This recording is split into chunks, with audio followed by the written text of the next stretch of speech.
Hello. Hello, how are you? Doing well. I forget whenever you go on live, they like zoom in on your face a lot. Welcome to the future of theater. Da, da, da, da. Uh, I am your host, Freddy Mancilla, and today's guest is uh, theater extraordinaire. I don't even want to put pinpoint too much on your talents, but writer, director, artistic director, administrator, activist, founder for theater, TV. You got it. You name it. She's done it. But I will just leave it at hello, Miss Terramosis. Hello. Thank you for having me. And you did a better job listing out my jobs than I do because I always forget. So, Before we yeah. move forward into dreaming of the future, what was theater for you before the whole pandemic? You were on the move a lot before we got here. Yeah. So for me, theater before the pandemic was a lot of flying to and fro to all sorts of different places, whether that is for plays that I've written or plays I was directing. I mean, other than the obvious of like it was live in Yeah. person with people. Um, but yeah, I mean, honestly, I did not realize how much I actually did travel until the pandemic. And so, I mean, for me, theater was like hyper localized, but hyper localized in places that I was not local to, Mhm. which is wild. Region. And then, You were like, on the the regional other, circuit. yeah. And then I would say that the second thing about what theater was before versus what it is now is that theater before was, and still currently is, but very gatekeepy. Like I Yeah. could not get these jobs without passing through these certain structures, and these structures that are, rooted in white supremacy and settler colonization before I could actually get these opportunities, meet these other people, get hired, et cetera, et cetera. Which is different now. It's just a little different now. And then also in the wake of, the We See You White American Theater movement, Right. um, is gonna be different, and I'm excited about that. And speaking of the We See You White American Theater Movement, you are one of the signatories of the post, the proclamation, the Hmm. challenge that came out from the group. And I won't ask you to speak for the group, but you were sort of alluding to it before. But is that the future? Is that the roadmap for where the industry should be going? Yeah, absolutely. Those 33 pages of demands, which is the first, there's many to come, um, was written in collaboration with scores and scores of artists. So, yeah, I am very excited to be one of the 300 original signatories, but I'm also one of over 120,000 at this point. And so, with those sheer numbers alone, that is the future of the theater. There is no going back. There is no non-negotiable, especially when we have 120,000 Black, Indigenous, and people of color who are saying no, and then even more, not even more, but more additional white allies who are willing to make the change. And so, yeah, there's no going back. I like to think of it as if there's children listening or if you have children around you, warning, warning, warning. Anyway, but I like to call it the Santa isn't real moment anymore. Hmm. Because, like, that was a formidable time in childhood if you were a child who celebrated and believed in Santa Claus, is that Hmm. once you found out that he didn't exist, there was no going back to like he did. It was a pivotal change. The fog has cleared. Choose your metaphor. And so, how I strongly feel about We See You is that that's the moment, y'all. We done found out Santa don't exist. The fog has cleared. You can see these mountains. Like, you can't go back to pretending those mountains aren't there. You can't go back to pretending a jolly old white man in a suit's going to come down your chimney and give you presents. You can't go Yeah. back. So that's what I'm very excited about. Yes. So the theater pre-pandemic, it's dead. Goodbye forever. Hate to burst your bubbles.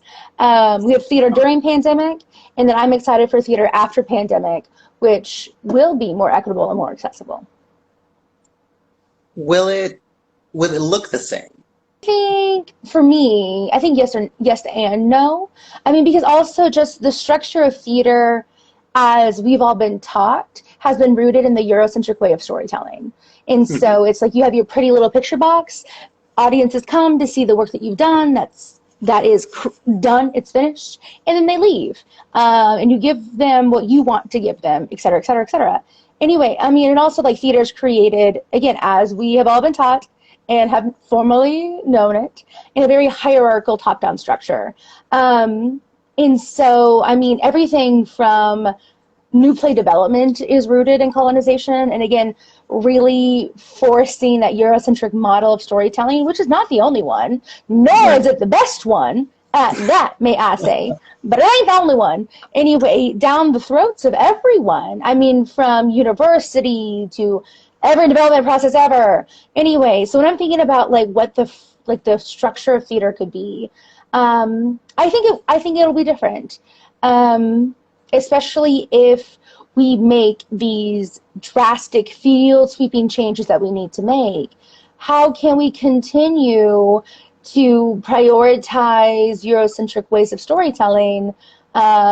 We just can't do that. It's impossible. And so I look forward to a future where art that is created in an indigenous way of telling stories is just as valuable, if not, a little bit more valuable than Shakespeare, than, Chekhov, than Arthur Miller, than Tennessee Williams, like a whole bunch of dead white guys. Like, let's not. Anyway. Same old thing, yeah. So, I imagine a more decolonized, not decolonized, but a more decolonized way of creating theater. Yeah, yeah. Do you think it's going to be as commercial as it's been? At least, I guess there has been a sort of tug and pull between the mainstream theater, Broadway, perhaps, and the more regional roots of the theater right now. What do you think that structure is going to look like? Is it going to keep being jukebox musicals on Broadway for the next few? Is Broadway dead? Ooh. Ooh. Right. Yeah. I mean, it is interesting. So I, with Groundwater Arts, they're amazing, look them up. We have been in conversation with folks who have done both commercial, like who work in commercial theater, as well as like folks who don't. And like what we can't ignore when it comes to like Broadway especially is that they operate on a plantation model. It's the folks who are raking in the money are Black and brown people, because they are predominantly the cast, is where the most diversity lies in, the commercial structure. And they are making all this money for those at the top who are 99% white. Anyway, so that plantation model full-blown exists. And so whenever I think about like we're moving towards justice and equity and decolonization, and like the trains leave the station, you get on, or like you ain't going nowhere, like that's non-negotiable. Broadway can't operate the way that it has before, just within how it was. We just cannot. So I don't know. But I do feel as though that's going to take a little bit longer commercially for folks to get on board. Like we need drastic power shifts and changes. We need drastic organizing to really make that happen. But like in the future, I imagine, a very less gatekeepy Broadway. I imagine more BIPOC artists in every level of producing a commercial product on stage. I imagine a future that is like divesting from these like fluffy toughy musicals. Right. Like if I never hear about a production of Rodgers and Hammerstein's Oklahoma ever again, like if I never hear about it, it'll be too soon. So now we must mention that you are streaming from Oklahoma right now, so you may be biased in some way. I'm a little bit more than biased. Yeah, I mean, other than that musical, it's anti-indigenous, and also being from Oklahoma sucks.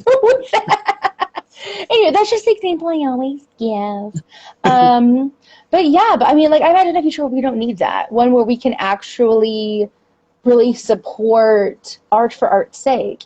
Because especially when it comes to the commercial model, and especially if you're a BIPOC, you cannot create art for art's sake. You have to create art that white people will want to fund, and white people want to fund art that's not challenging, that's not scary, that's going to make the predominantly white audiences, the predominantly white producers happy and comfortable.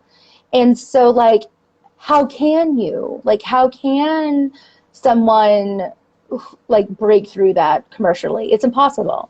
So I did some changes. I mean, I think like Jeremy O'Hara's with the slave play really picked up that torch and is really paving the way for that. So I'm excited to see, like, in pre-pandemic theater, if a play like Slave Play, written by an amazing playwright like Jeremy O'Hara's, with his entire like team of predominantly Black artists, like, can get it through there, then, like, y'all, what's the excuse? We got this.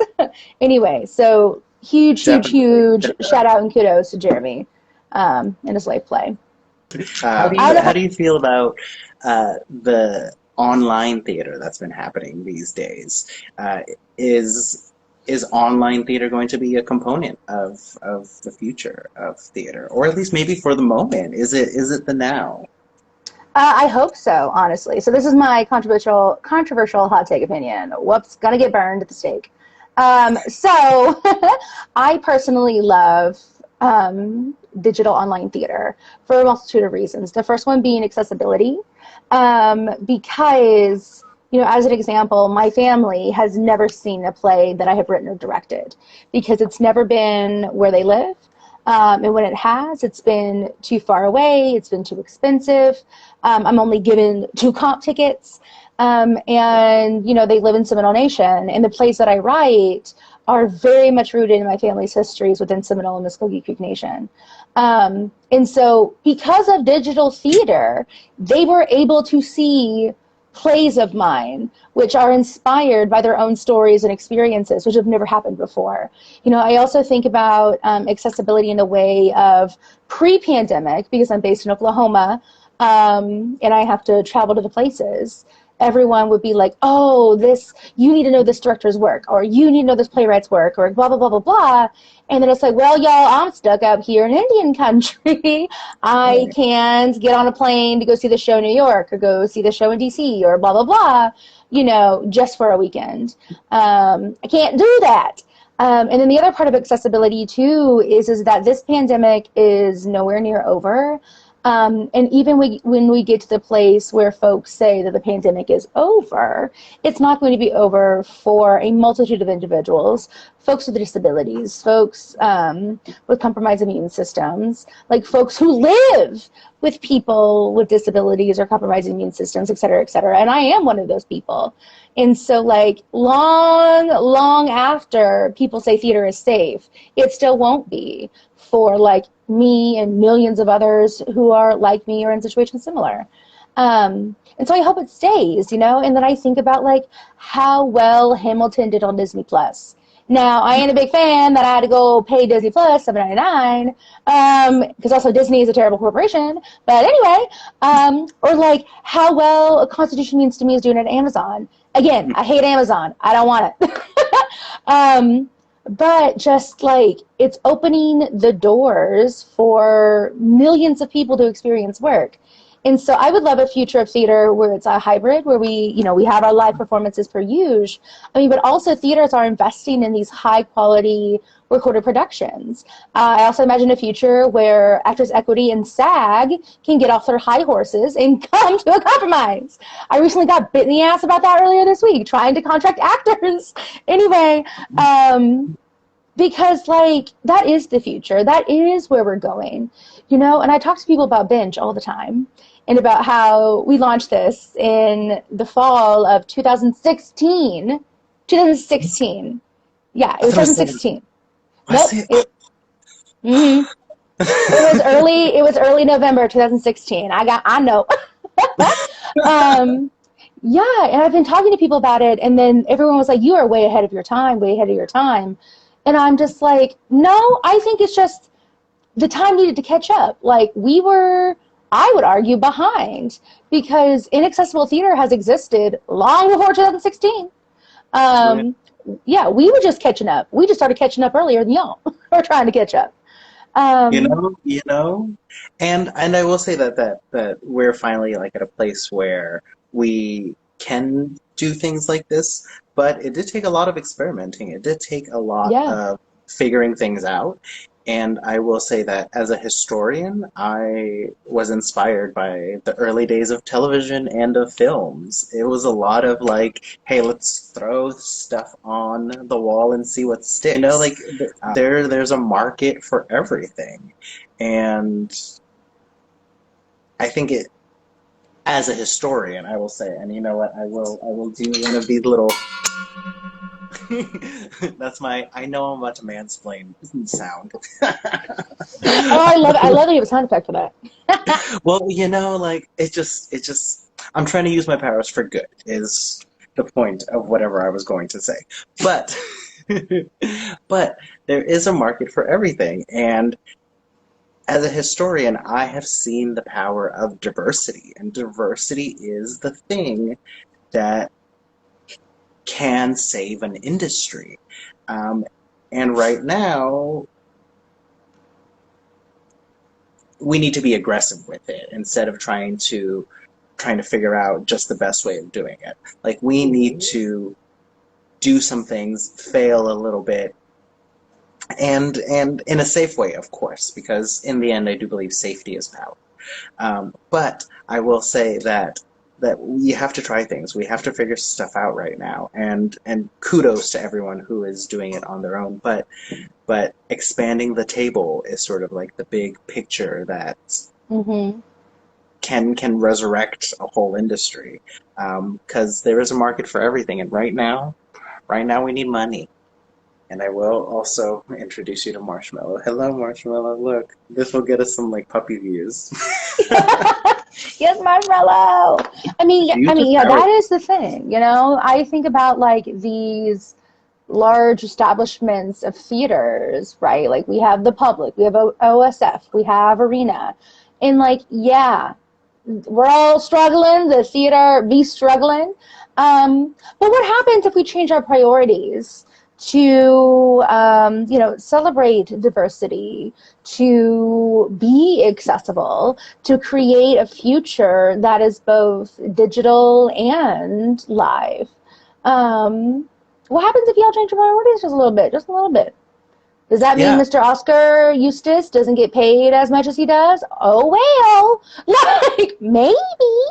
Um, within these organizations, I feel they're asking the wrong questions. I feel like they are asking themselves the question like, how can I save my ass? When that yep, is usually the question that gets your ass fired. And I will just say that as a historian. But exactly. I will say that I think social media has taught us a little bit of the wrong lesson in like wanting views and wanting attention and wanting like the most when history tells me that it's these niche audiences, these ones that feel like they are getting a deeper connection with the material, they are the ones that are the loyal audience. So like all of these like YouTube stars being YouTubey and doing all the trends, they'll get the views, but they're usually not in it for the long run. And hmm as someone who has somewhat of a platform, I will say like theater needs to figure out what their niche audience is, and I think we're about to reach a renaissance of regional theater. I think we're about to decentralize from the coasts, and like we're gonna hear a lot of stories from the middle of America. I I think hope that's gonna so. be I am tired of like East Coast supremacy. right, That's what I right. call it. Just like every meeting, they don't send out like if it's in Eastern time or whatever. And I'm just like, y'all know you communicating with me. You can take the minute to write Central Time. You know, Right. why do I gotta do it all the time? I Anyway, I looked it up for the mini soapbox, promo. mini I will soapbox. say,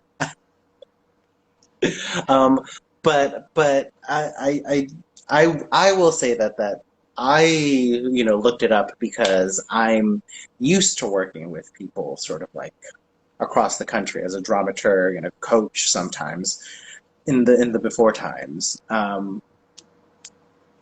And I think right now we're being forced to do that. We're being forced to make these connections, and so Yeah, which again, I like,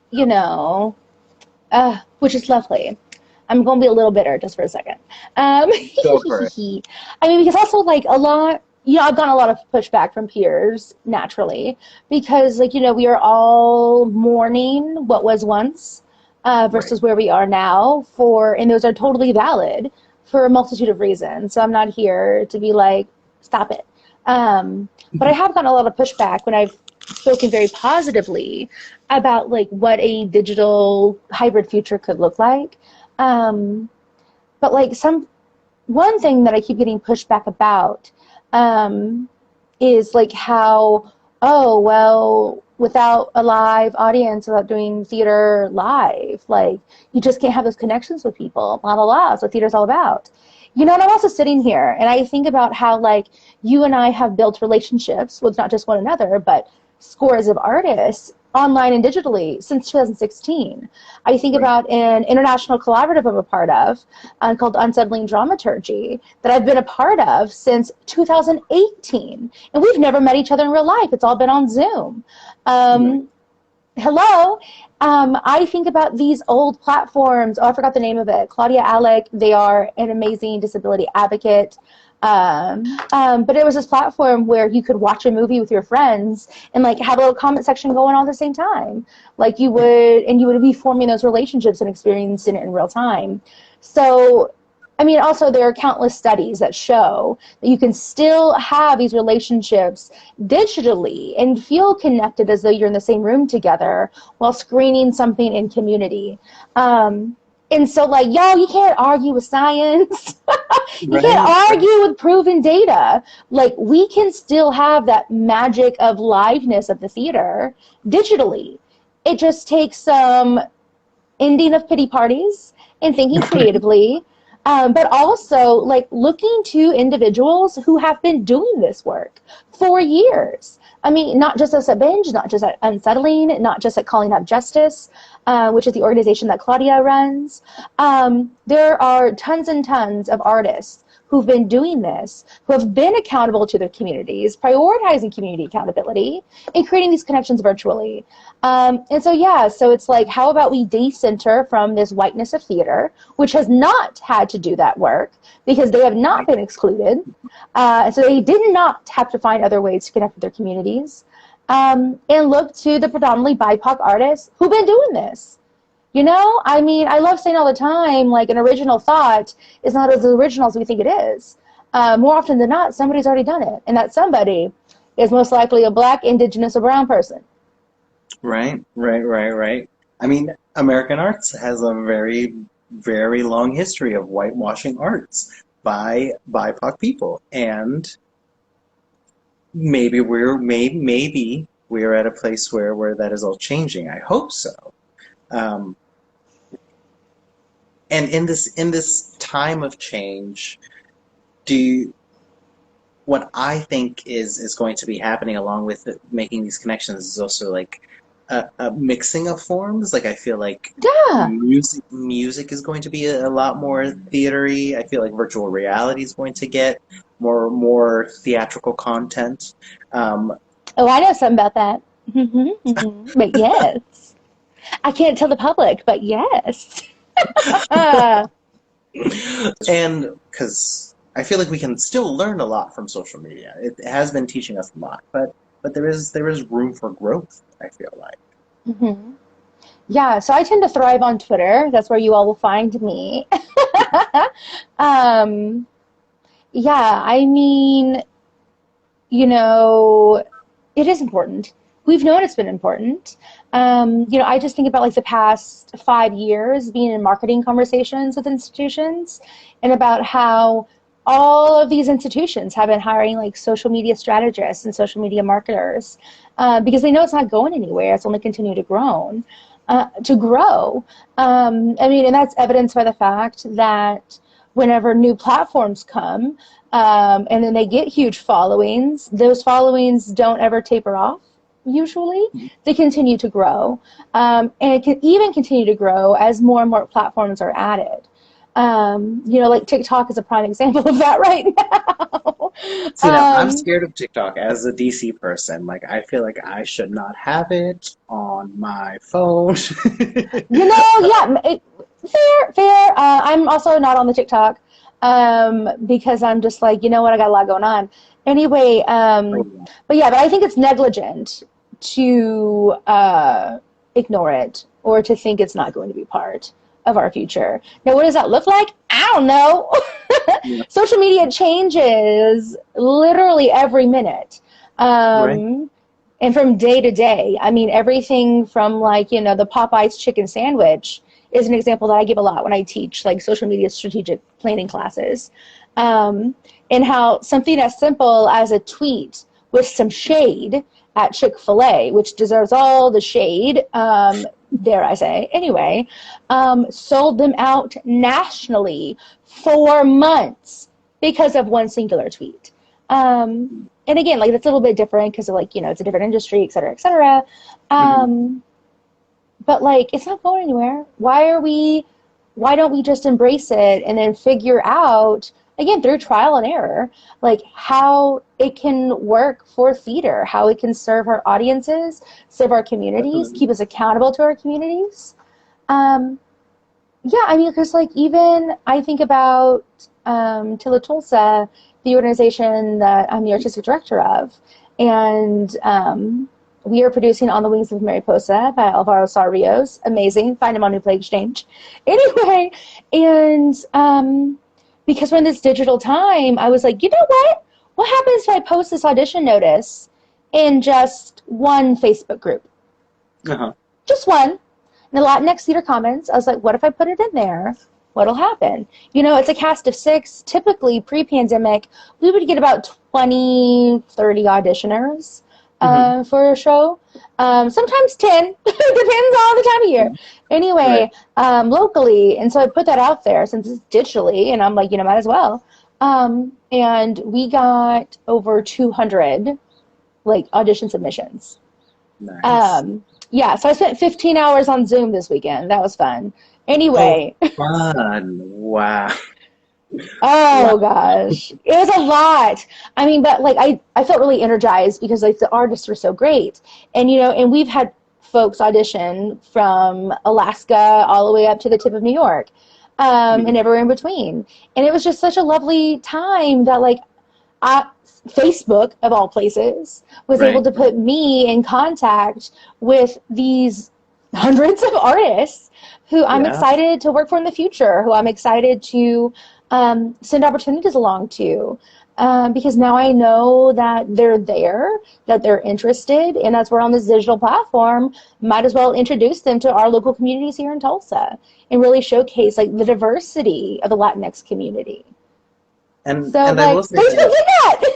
Yeah, definitely. And I will say that something that we can learn from social media is authenticity is a big social media marketing theory term.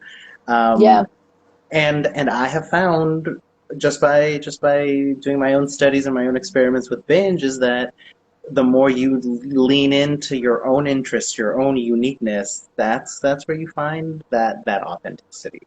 And right now, there's a whole generation that can spot it and is craving it because we're in the alternative facts generation, and so we're hungry for the truth. I just thought of a wild example. I don't know if this is even relevant, but it might be. Because I was thinking around this question of authenticity, and then how that gets folks involved, whether that's to buy a ticket to a theater show, come to the theater, or buy a product or whatever. And I think back to print media, which who's that voice? We don't know. But then I also thought of Billy Mays, rest his soul, for OxyClean and those types of infomercials. I also think of the Magic Bullet blender. When I was growing up, I saw those infomercials and all of that. There was no soul, so inauthentic. 100%. And like, even though Billy Mays was so exciting and so Yeah. energized, I just could not believe. I was like, does this guy really get this excited about some damn cleaner? Or is he just getting paid, right? Anyway, and so like, I didn't feel that connection Yeah. Mhm. to those companies. Yeah. But yeah, but social media is totally different because you can actually feel the authenticity, know who's behind the accounts, be able to interact. Yeah. Yeah, and then not just be some like blank face talking to a camera with no expectation of like who's actually behind it. Yeah. And I think it is also important to say that any theater companies that are thinking of, giving uh, their actors access to their Instagram feed, or like they'll do like a takeover. Definitely, like up their pay if they're gonna be working for you. Like it's if they're gonna be doing Yes. stuff on their free time. Make sure you pay it. Another one of my rules for how to change the culture: love and money will fix all your problems. And in this country, money is power. And so if we want to redistribute it, start with the money. Where's my Yep. where's my bell? Where's my bell? My mansplanation gong. I'm using my powers for good, guys. I'm using them for good. Yes. Trying to, at least. Now, I would be remiss if we only talked about form. You did mention a few individuals. Any ones that you think are ones to look for in the horizon, ones who will be there in the future, for whatever it will look like for theater. Oh my gosh. There's so many. I'm just like, and I'm gonna feel so bad Disclaimer: if I this is start not naming. exhaustive. Okay, yeah, because I was like, I'm also gonna feel so bad if I start naming people that I forget, and I'm just like, I'm so sorry. Um, yeah, so like artists are gonna be in the future. Miranda Haymond, they are not going anywhere. No. Adore them, back from the arena stage days, and they are killing it at Roundabout in New York. So like Miranda Beautiful. Haymond, watch them. They're it. Um, um, Let's do one more. Let's do one more. one more. Okay, okay. Oh damn. Oh dang. Oh dang. Now, for Kenny Ramos. Okay, I'm gonna go with Kenny. Anyway, beautiful. oh man, some people are gonna be so mad at me because Kenny's wonderful, but also like we're part of a really tight knit community, and they're like, "How dare you?" Anyway, but so I Kenny just heard I Ramos, just heard the entire theater industry like hold their breath. Is it me? Is it right? I was like, but only give me two. Yeah. So Kenny Ramos is a two-spirit kumeyaay artist, and he's based in Southern California on his traditional homelands. Anyway, he's just a fantastic actor. Um, Also, musical theater actor too. So y'all looking for an indigenous person? Hello, Kenny. Anyway, beautiful? but so what I like just so love and adore about Kenny is how committed he is to community, Mhm. how committed he is to community accountability at Yeah. that, especially as, we're working towards a national movement against redface, against casting non-native actors in native roles. And I really think of Kenny on the forefront of that as someone who is connected to community, um, holds it, like himself super accountable to community, and is also looking to the future, which is more just, which is more equitable, and giving more opportunity to folks. Um, yeah, so I think Beautiful. definitely of like Miranda, cutting edge, they're doing it, and then like also with Kenny moving us forward and being part of that movement, I think of him too. Beautiful. Now, now I do have to ask you to plug your own things right now. What Well, what organizations are you working with at this moment, which could change at any given time because you are a busy lady. right? Well, this week alone is a lot. I guess we're going to start with this week. uh, Yeah, so I mean, I'm with Groundwater Arts, and oh my gosh, we just had our mission. Oh no, we like Stewart, something else, and Seed a Just Future. Um, and for us, like we define this just for like the theater and like cultural and art industries, etc., as climate justice, which equals racial justice, which equals disability justice, economic justice, which equals decolonization. Anyway, so working with groundwater. And today's Tuesday. Today is actually to sign up, y'all, on Eventbrite. Today we are facilitating a Pay What You Can workshop with No Dream Deferred out of New Orleans, specifically with Lauren Turner and India Mack. They are two amazing Black women who have been moving and shaking down there in New Orleans and everywhere. But we are doing a workshop that is a simulation, which is exciting, about a climately just future rooted in community accountability and racial justice. Theater Washington is, sponsoring this. So it's not too late, y'all. Not too late. Go sign up. Pay what you can, or what you want. Anyway, so that's today. Also this week, again, with Tilla Tulsa, based here in Tulsa, Oklahoma, that serves Latinx and Native artists and their stories. We are kicking off On the Wings of a Mariposa, which is a beautiful, beautiful play about, healing and, remembering loved ones we've lost and Freddie Gongs. Anyway, for Dia de los Muertos. So it's going to be premiering on November 1st and 2nd. So real soon. We're doing it. And then on Friday, I am directing a beautiful, beautiful short play by Jay-Z Bates about Misty Upham, who is a Blackfeet actress who was assaulted repeatedly throughout her life, but most famously by Harvey Weinstein's production company, and who died a preventable death at the hands of police negligence. And so the program on Friday is called Say Their Names. It's a collection of short plays centered on Black, Indigenous, and other women of color who've died at the hands of police violence or negligence. So it is a beautiful selection of wonderful plays. And then coming down the runway. I'm also going to be directing with New Native Theater, a wonderful short play by Rihanna Yazzie, artistic director, playwright, Dene extraordinaire. I have a couple of commissions for new plays I need to be working on. Oh my God, I also forgot a short play of mine called Patchwork, is in the Native Voices of the Autry 10th Annual Short Play Festival. And that's coming up on November 14th and 15th. We have another rehearsal coming up. Oh God, please let it not be this week. And you can come watch the selection of short plays, choose your favorite play, and then that playwright gets a nice, lovely cash prize. So you don't have to pick mine if it's not your favorite, but you should come and see if it might be. Beautiful, beautiful.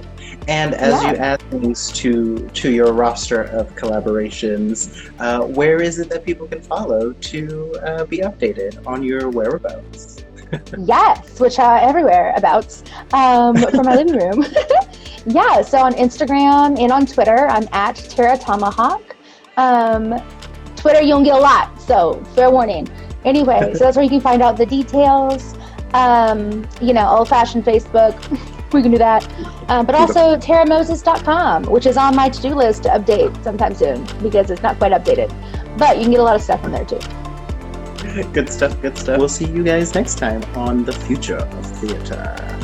Stay tuned, there's some amazing people coming. Thanks, Tara. Yay! Binge.